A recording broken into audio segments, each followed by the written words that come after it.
Good morning, class. Everybody stand for the prayer in the name of the Father, the Son, the Holy Spirit. Amen.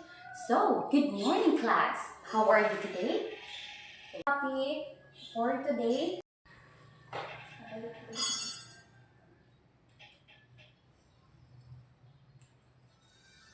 Ay ang konsepto ng nasyonalismo. So, before nato ba i-discuss ang atong klase is, mauni ang mga objectives na ang ato ang i-follow karon. First is ang kaalaman, na ipapaliwanag ang kahulugan ng nasyonalismo at ang pinagmulan nito. Pangalawa, kasanayan. Dito nasusuri ang epekto ng kolonyalismong Espanyol sa pagkakaroon ng nasyonalismong Pilipino. At pangatlo, na ipapakita ang pagpapahalaga sa pagmamahal sa bayan bilang anyo ng nasyonalismo. So, upang maging mas maayos at organisado ang ating talakayan ngayong umaga, tandaan natin ang mga sumusunod na dapat nating gawin bago tayo magsimula. Una is tumahimik. Pangalawa is makinig. Pangatlo, manood. Pang-apat, ay ilagay ang kamay sa ibabaw ng mesa. Ngayon, dadako naman tayo sa ating review. So, yung isasagot is tama o mali. So, basahin natin ang panuto. Itaas ang kanang kamay kung ang pahayag ay tama at itaas ang kaliwang kamay kung ang pahayag ay mali. Una, si Lapu-Lapu ay sumuko sa mga Espanyol.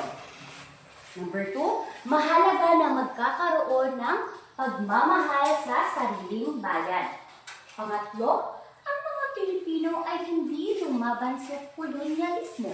Pang-apat, ang kolonyalismo ay walang naging epekto sa buhay ng mga Pilipino. At last, ang nasyonalismo ay nag-ugat mula sa pagnanais ng kalayaan ng mga Pilipino. Okay, let's check your answer.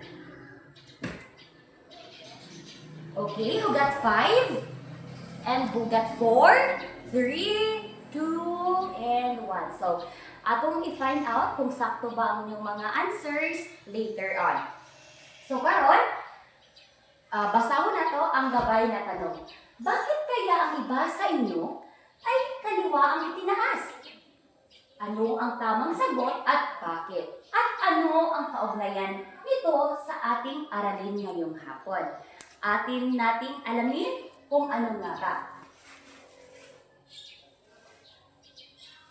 Ngayon, based sa inyong nakita sa Pisara, ano ang inyong ideya sa larawan na inyong nakikita?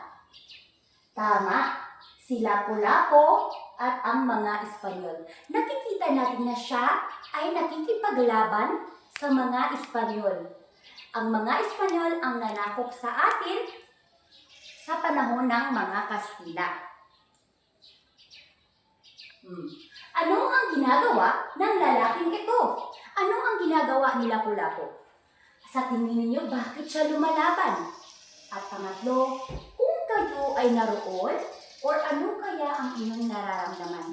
Noong unang panahon ng ating mga ninuno is nakipaglaban sila sa mga Kastila. Para unsa?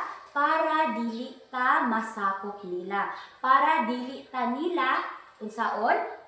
Dili ta nila masakop sa ilahang mga pamamalakad nga makasakit sa atoa. Next.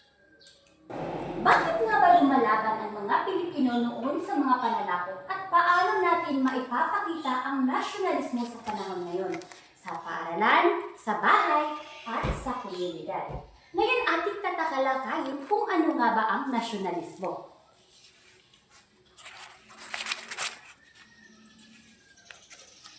Ang pag-usbong ng nasyonalismo.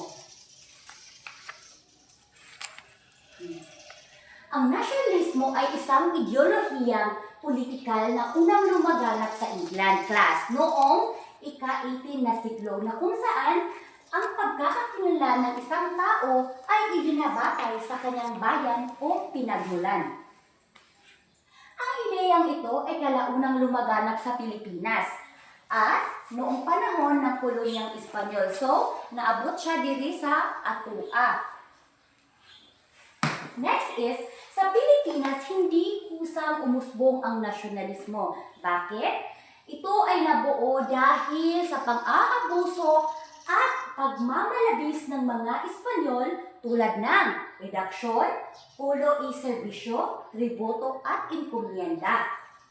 So, dahil sa patakarang ito, class, maraming Pilipino ang naghirap. Ang ato ang mga ninuno, inyong mga lolo sa unang panahon, naglisod sila tungod kay ang kanilang damdaming makabayan.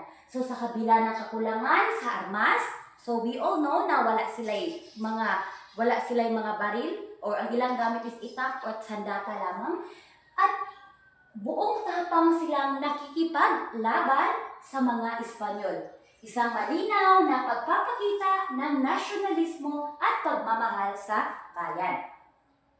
So, ang nasyonalismo ay isang ideolohiyang nagbibigay sa atin ng isang ideya na kung saan dito natin malalaman or dito natin maipapakita ang pagmamahal natin sa ating bansa, sa ating bayan o sa ating komunidad. Ang nasyonalismo ay hindi lamang ideya. Ito ang naging kilos, sakripisyo at pakikibaka para sa kalayaan, para makamit natin ang kalayaan sa mga Espanyol. So ngayon, gamitin natin ang timeline upang mas malinaw nating makita kung paano sunod-sunod na naganap ang pangyayaring napausbong ng nasyonalismo. Una is ang redaksyon. Ano nga ba ang redaksyon? Ang redaksyon is ang pagpapatupad ng redaksyon at pagtuturo ng Kristyanismo. Pangalawa, pulo y serbisyo. So ano nga ba ito? Sa pilitang kagawa, pagtatrabaho para sa mga Espanyol. Pang-apat, pakibasa riza, pag-aalsa ni na sumaruy, silang at maniego. So, pag-aalsa, nakikipaglaban sila upang labanan ang pang-aabuso ng mga Espanyol dito sa Pilipinas.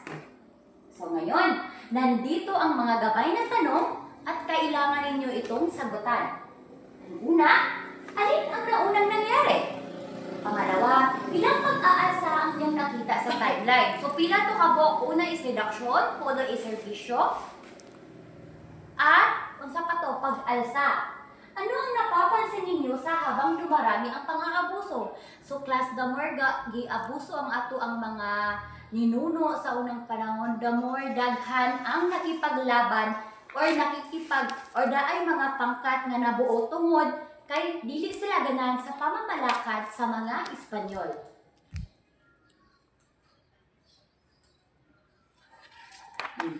Maggagawa tayo ng isang activity.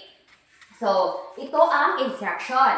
Ayusin at tukuyin ang kahulugan ng bawat salita. Okay, get your one whole sheet of paper. No, one whole. Just get 1/4. Then answer it faster, at least 2 minutes. Okay. Una is pangalawa at pangatlo. Okay, papers in.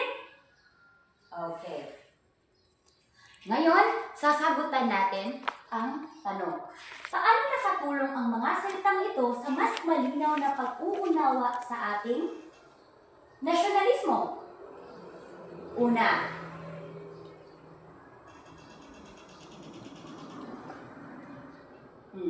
ano ang inyong sagot?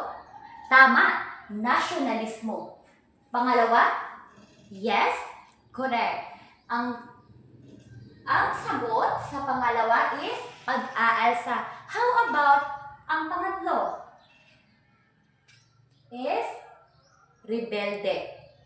Tama. Naging rebelde ang mga Pilipino noong unang panahon dahil hindi nila kaya ang pang-aabuso ng mga Espanyol.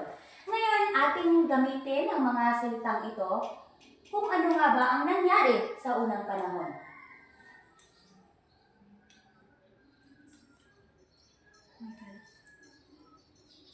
Pumili ng tamang sagot sa bawat tanong. Ano ang ibig sabihin ng nasyonalismo? Ano nga ba ang nasyonalismo, class?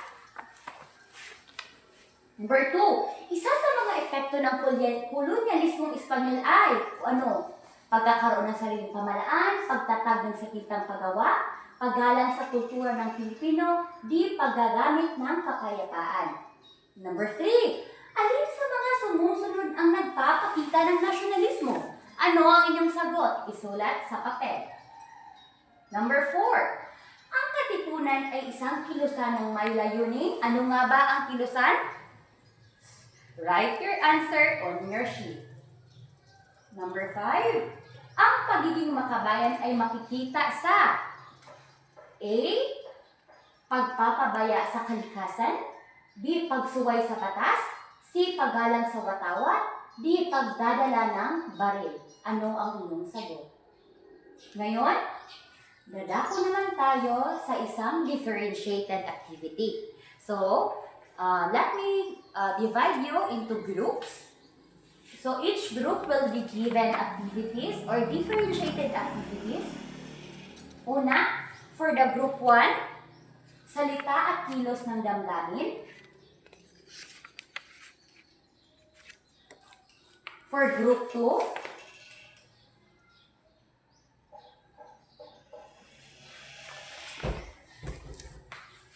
group 3,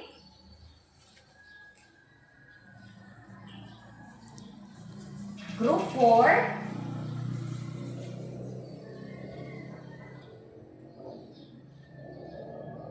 ako ay makabayan. So, nandito ang mga activity sheet na inyong sasagutan.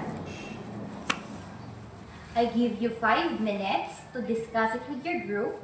But before that, let me give you first the rubrics of today's activity. So, kabubuang puntos is 10. Una is ang pamantayan. 3 mapusay, tamtaman. 1 is nangangailangan ng tulong. So, class, please be guided sa ating rubrics while gahimo mo sa inyong mga activities. So, okay. Now, proceed to your groupings.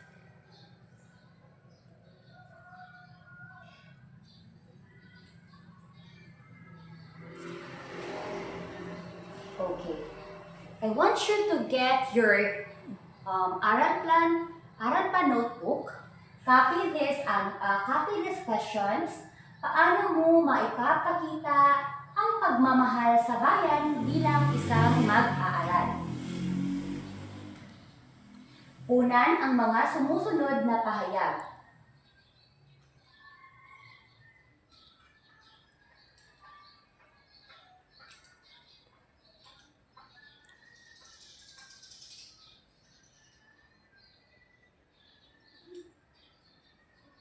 B.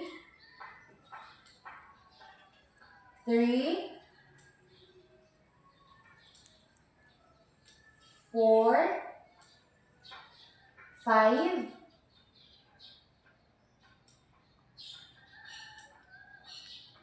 and 6.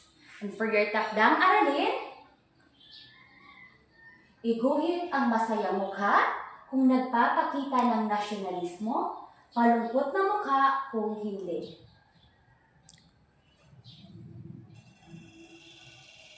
Okay, tapos na ba ang lahat? Okay. Tayo'y magsipagtayo para sa panalangin. In the name of the Father, the Son, the Holy Spirit. Amen. Goodbye, class. Good. Okay. See you tomorrow.